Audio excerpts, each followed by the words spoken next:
On a desolate plain near the Peruvian Andes is evidence that thousands of years ago, man may have known how to fly.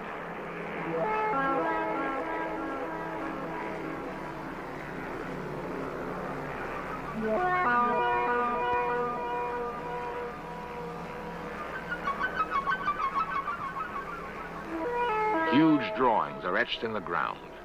They make sense only when viewed from a great height. Miles of what look like modern runways score the desert. If they were, what manner of craft landed here? Who were the pilots? We are conditioned to think that flight is the province of modern man. Perhaps we are latecomers to the sky. To this day, the lines at Nazca have not been fully explained. How were they used? And by whom?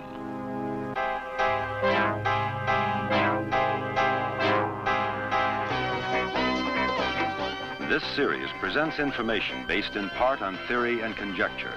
The producer's purpose is to suggest some possible explanations, but not necessarily the only ones, to the mysteries we will examine.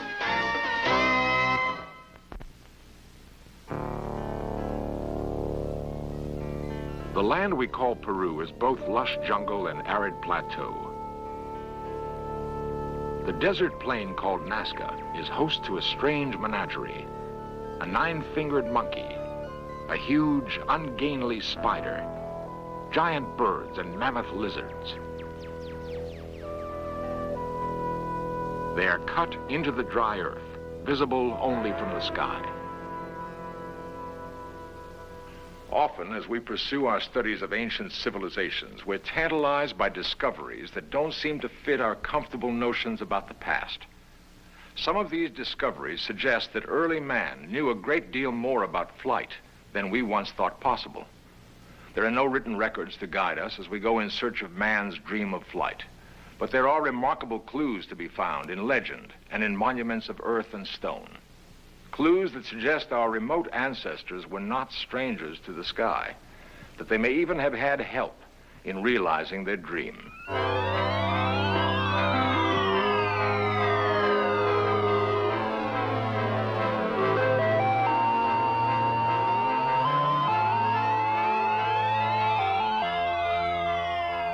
The urge to fly seems to have been a primal one with man, to leave the heaviness of earth, to taste the wind and thrill to the rushing ground below.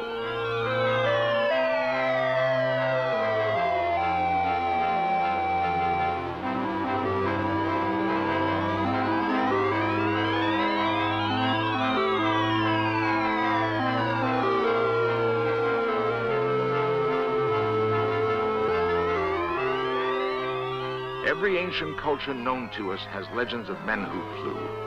For thousands of years, it has been thought that the tragic tale of Daedalus and his son Icarus was but a myth. How, it seemed, could it have been otherwise, that with only wings, a man could fly?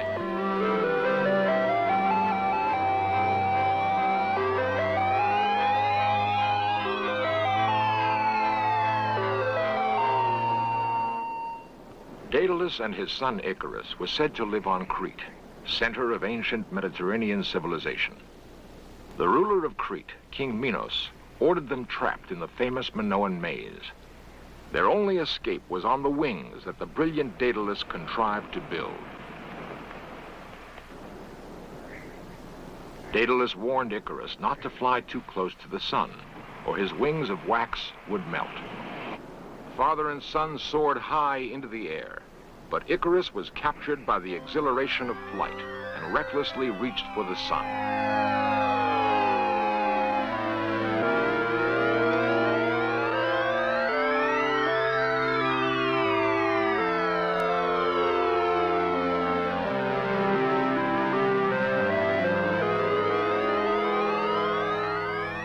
Icarus would pay dearly for his impetuous flight. His wings melted, and he plunged headlong into the Aegean Sea.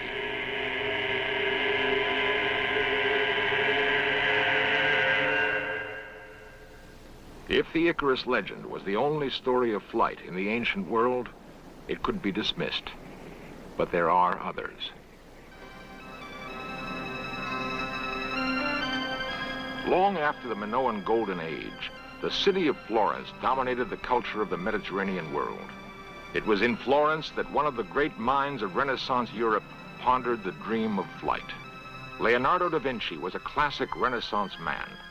For years, he was preoccupied with a flying machine of his own design. It had some of the features of the modern helicopter. One report has Leonardo testing his machine in 1505 by launching it from a hilltop above Florence. History does not record the results of that test. Before Leonardo was born, a structure called the Jantar Mantar was built in India. It was apparently an astronomical observatory. The complex arrangement of its architecture performed the functions of telescope and computer. With its help, the thinkers of India contemplated the stars. Ancient Indian chants contain one of the most detailed descriptions of a flying machine. The chants may have been flights of fancy, or they may have been the accounts of early journalists passing on something they had seen. In either case, the chants describe an airborne vehicle called Varana.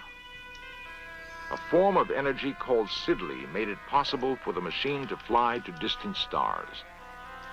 It is a curious fact that in some ways the ancient Indian observatory resembles a rocket gantry.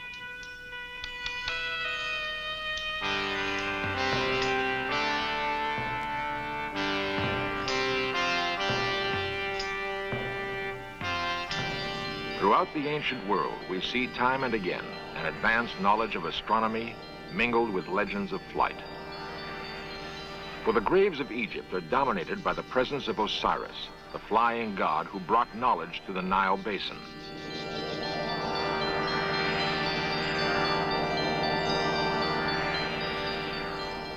What inspired the ancient obsession with flight?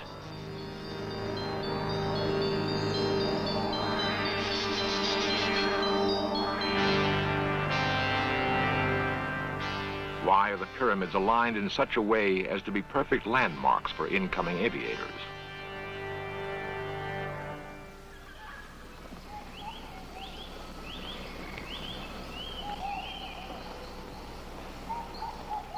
The thick jungle of Central America was once home for a remarkable people called Maya. Archaeologists believe they flourished in this region for 15 centuries. Then, quite suddenly, the Mayans vanished.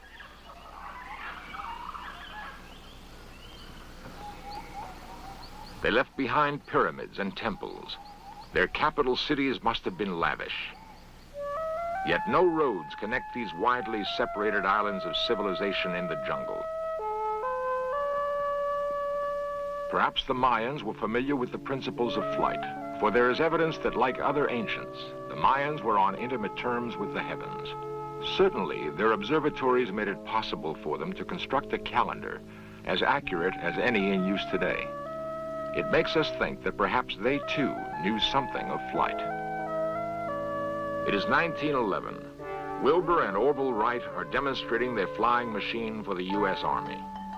Their solution to the problem of flight was to attach a wing shaped like a bird's to a primitive engine that burned oil.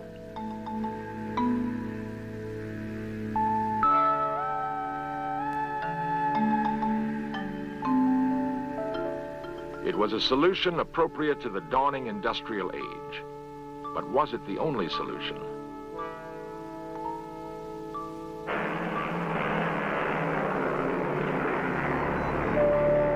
Long furrows were cut into the hard soil of the Nazca Plain 2,000 years ago.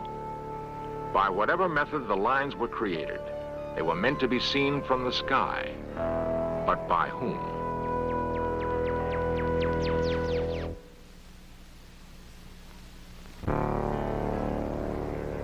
The Nazca Plain on the western shoulder of the Andes in the country we call Peru.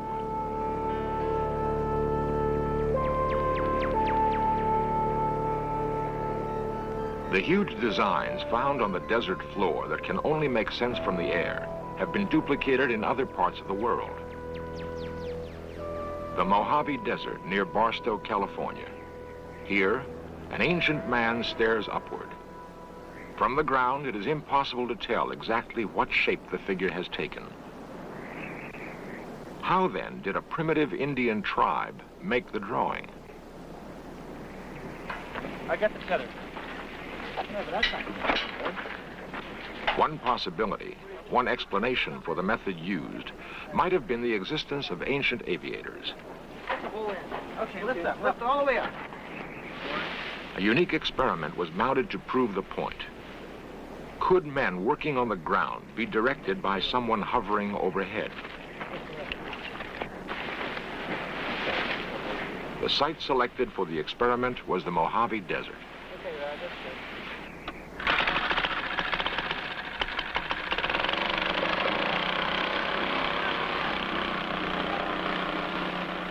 A hot air balloon was the choice for a flying platform. It is a simple device requiring only fabric and a means for heating air to make it work. In modern times, the first balloon flight took place in France. The year was 1783. The principles remained the same, the technology virtually unchanged.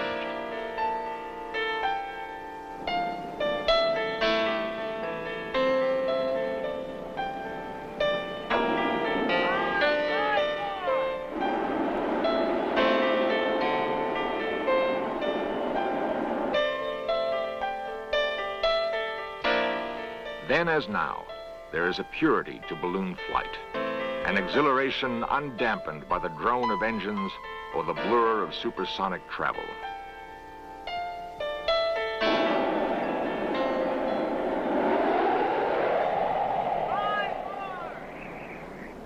Directly over it.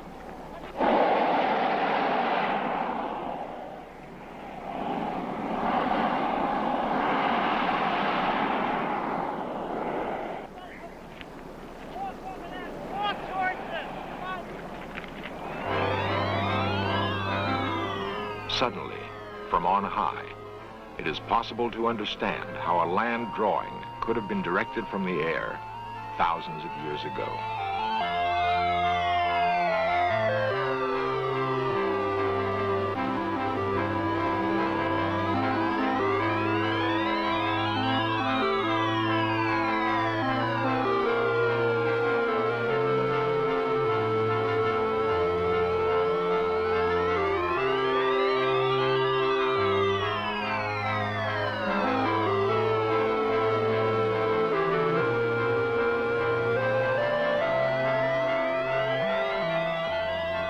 Got it, don't worry.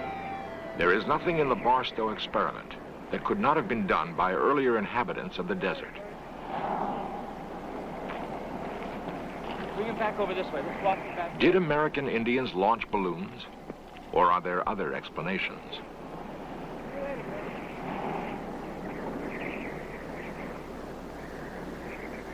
Dr. William Clulow, chief archaeologist at the University of California, Los Angeles, has spent many years studying the mythology of American Indians. One of the few important practitioners in a simple society like this is what we call the shaman.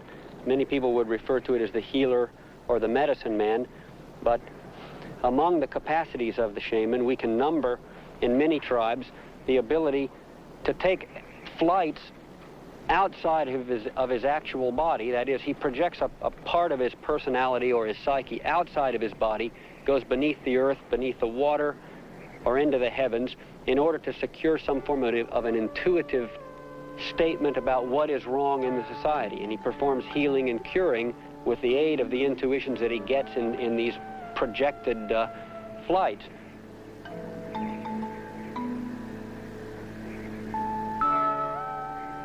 Perhaps the symbolism of myth refers to flights that really occurred. Indian shamans may have been intermediaries who traveled between a primitive culture on Earth and a more highly advanced one in the sky. Time and again, in out-of-the-way places where primitive men made their home, there are faint suggestions left of the relationship between man and flight. On a plateau in Peru named for a dead bull, there are drawings more than 10,000 years old.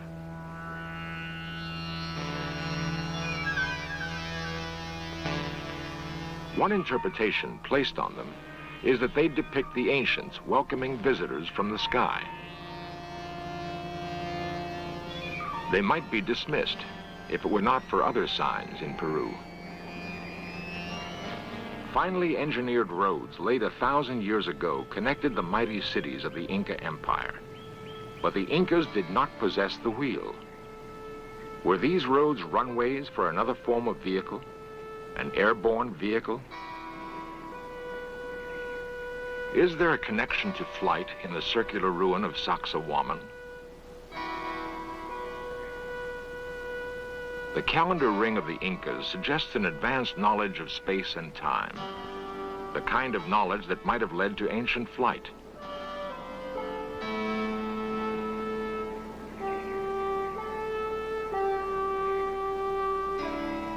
But far and away, the most convincing evidence is found elsewhere. A fantastic collection housed in the National Museum of Aeronautics in Lima, Peru, suggests that this may be the case. It is not a collection of precious artifacts, but rather an assortment of stones. The stones were discovered in 1963 in the tiny village of Ica that lies only 40 miles from the Nazca Plain.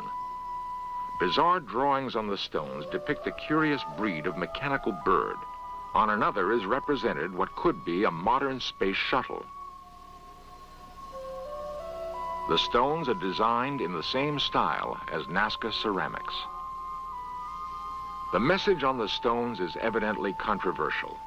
Representatives of the Peruvian government have been reluctant to discuss them.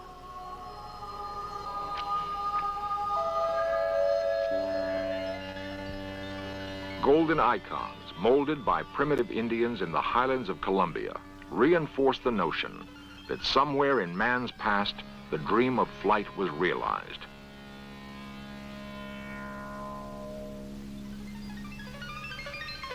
The relics look astonishingly like modern delta-wing fighter planes.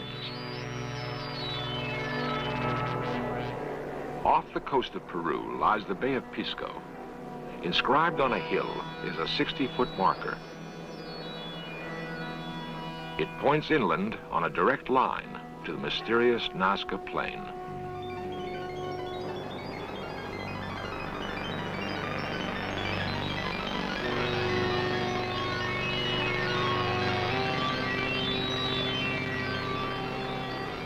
The base camp for prehistoric aviation may have been the Nazca Plain. The patterns have been laid out with great precision. Why did the ancients construct the Nazca lines? Nobody really knows. The markings were first discovered in the 1920s by a pilot flying over the plain. Since then, many have attempted to solve the mystery, with no success. For the past 30 years, a German mathematician named Maria Reich has devoted her life to solving the riddle. After nearly half a lifetime of sleeping in an adobe hut and working under a blistering sun, Reich does not know what motivated the ancient Peruvians to execute this grand design. A 1968 study, financed in part by National Geographic, determined that some of the lines have astronomical alignments, but no more than could be expected by chance.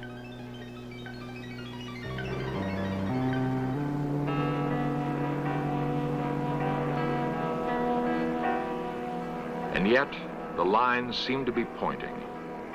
Do they point the way to other outposts where ancient aviators once touched ground?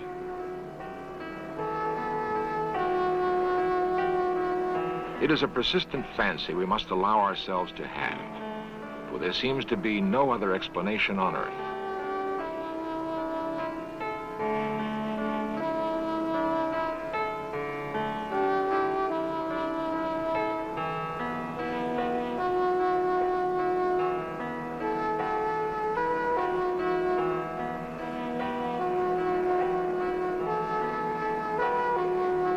It is hard to shake the notion that here, on the plains of Nazca, there once flew ancient aviators.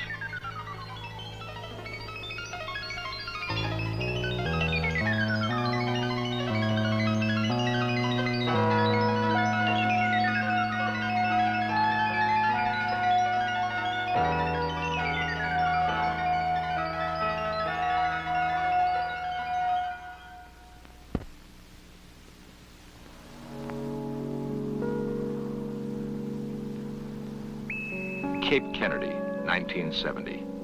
The forlorn remains of a launch pad no longer in use.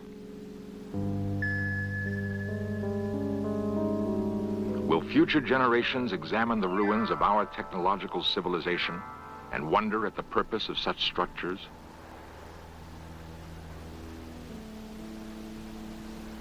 Will they understand the inner workings of radio telescopes or control towers and see them as evidence that in the 20th century, man was reaching out to the stars?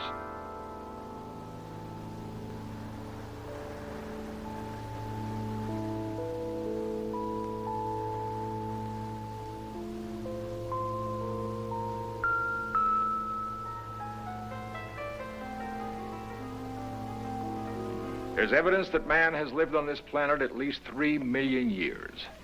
Were the inhabitants of other worlds idle all that time? Or were they too reaching for the stars, perhaps realizing their dream long before we could even speak it? And could it be that what it has taken us so long to do was merely to copy something we saw in our remote past? The answer may await us in the stars, a reunion of pupil with teacher. It's not so wild a dream.